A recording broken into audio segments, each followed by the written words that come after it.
ఒకళ్ళు షార్ట్ పెట్టినప్పుడు వీడియో అయితే అడిగారు, మీ చిమ్మి మీరు ఎలా ఓపెన్ చేస్తారు, సేమ్ మా చిమ్మి కూడా ఇదే అని చెప్పి. మాకైతే ఇట్లా స్క్రూస్ వచ్చినాయి, స్క్రూలు ఇలా తిప్పామంటే చాలు, ఇదిగోండి ఇలా తిప్పామంటే చాలు ఈజీగా అయితే వచ్చేసిద్ది. సో ఇట్లా అన్నమాట, ఇట్లా తీసేసుకొని క్లీన్ చేసేసుకొని మళ్ళీ పెట్టుకోవచ్చు. ఇంకా ఎక్కువ ఆయిల్ అయినా దీనిలోనే ఉంటది. ఇది మేము మా ఇల్లు కొన్న కొత్తలోనే తీసుకున్నాము. ఇదైతే మాకు చాలా బాగా వర్క్ అవుతుంది. అండ్ కప్బోర్డ్స్ కూడా నీట్ గా ఉంటాయి అన్నమాట, మనకి ఇబ్బంది లేకుండా ఉంటది. సో ఫిట్ చేసుకోవడానికి మనకి స్క్రూ డ్రైవర్లు కూడా అవసరం లేదు, మన చేతిలే చాలు మాక్సిమం. సో దీనిలో మనకి 3 మోడ్స్ కూడా ఉంటాయి, ఒకసారి స్విచ్ చేయవా.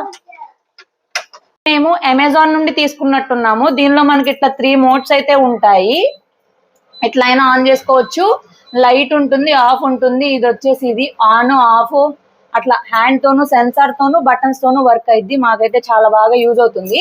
అండ్ దీంతో పాటు ఇదైతే అసలు నిలవట్లేదు అని వీడియో పెట్టినాక చాలా మంది అన్నారు కదా. 10 days అవుతుంది నేను ఇది పెట్టి. స్టాండర్డ్ గా ఉంది, కొంచెం కూడా కదలలేదు. చాలా మంది పాజిటివ్ గాను కామెంట్స్ పెట్టారు, కొంతమంది ఏమో అసలు పెట్టగానే క్యాలెండర్ కూడా నిలవదన్నారు. మాకైతే మరి బానే ఉంది, మరి చూడాలి ఎన్ని రోజులు ఉండిద్ది ఏంటో తెలీదు.